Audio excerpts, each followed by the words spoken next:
The Open Highway. 2 weeks later, Daniel packed his old Ford truck with clothes, a sleeping bag, a notebook, and his father's worn leather jacket. He left a note for the farm manager he had hired temporarily and drove west. The highway felt like freedom. He crossed the endless plains of Kansas into Colorado, where the flat land slowly rose into towering mountains. For the first time in his life, Daniel saw the Rocky Mountains up close. Snow still clung to their peaks, even in early summer. In Denver, he met his first stranger who would change his journey. Her name was Aisha Khan, a software engineer from New York who had moved west seeking a slower pace of life. Daniel met her at a small coffee shop where he stopped to rest. "You look like someone who's either running from something or chasing something," she said, noticing his out-of-place boots and farm hat. "Maybe both," Daniel replied. They talked for hours. Aisha told him about growing up in Queens, about immigrant parents who worked 2 jobs each to give her opportunities. She spoke about America not as a single story, but as millions of stories woven together.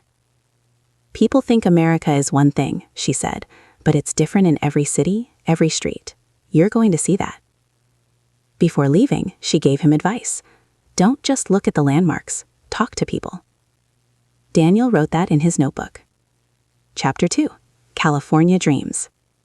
From Colorado, Daniel drove through Utah's red deserts and into Nevada. The dry air, neon lights of Las Vegas, and vast emptiness amazed him, but it was California that truly overwhelmed him. Los Angeles was loud, crowded, and alive in a way Kansas never was. On Venice Beach, Daniel met Marcus Reed, a struggling actor who had moved from Alabama chasing Hollywood dreams. "I've been here 6 years," Marcus admitted, "still waiting for my big break." "Why stay?" Daniel asked. Marcus looked at the sunset over the Pacific Ocean. "Because this place makes you believe anything is possible." Daniel realized something. In Kansas, life was predictable. In California, people lived on hope.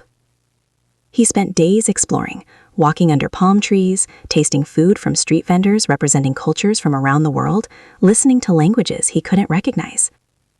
America wasn't just one culture, it was many. Chapter 3. The Silicon Valley Vision. Further north in Silicon Valley, Daniel visited a tech campus where Aisha had once worked. Glass buildings reflected blue skies, and young entrepreneurs talked about artificial intelligence, climate change, and space travel. He met Kevin Wu, a startup founder who worked 16-hour days building software to reduce energy waste. "Farming," Kevin said when Daniel told him about his life, "that's real impact. You feed people. I just write code." Daniel laughed. "Without tech, farmers can't even run modern equipment." They talked about how America's strength came from unexpected connections: farmers, engineers, artists, immigrants, dreamers, all contributing in different ways. For the first time, Daniel felt proud of where he came from. Chapter 4. The Pacific Northwest. In Oregon and Washington, Daniel encountered something different again: thick forests, rain-soaked cities, and communities deeply focused on environmental protection. He stayed with an older couple, Thomas and Eleanor Brooks, who had retired early to run a small organic farm. "We left corporate life behind," Eleanor explained. "We wanted meaning, not just money." Daniel helped them harvest vegetables and sell produce at a local market. Customers asked detailed questions about sustainability and soil health. Back home, farming was business. Here, it was philosophy. He began to rethink how he ran his own farm. Chapter 5. The Long Drive East. After weeks on the West Coast, Daniel tramped east. He drove through Idaho, Montana, and the Dakotas, states that reminded him of Kansas but felt subtly different. In South Dakota, he visited a Native American reservation and met Elijah Whitecloud, a history teacher working to preserve his community's language and traditions. "Our story is part of America too," Elijah said, "but not everyone knows it." Elijah listened as Elijah described generations of struggle and resilience. America wasn't just dreams and opportunity, it was also pain and history. That night, under a sky filled with more stars than Daniel had ever seen, he realized the country's strength came from its ability to confront its past while still believing in the future. Chapter 6. Chicago Wins. Eventually, Daniel reached Chicago, where Maria had studied.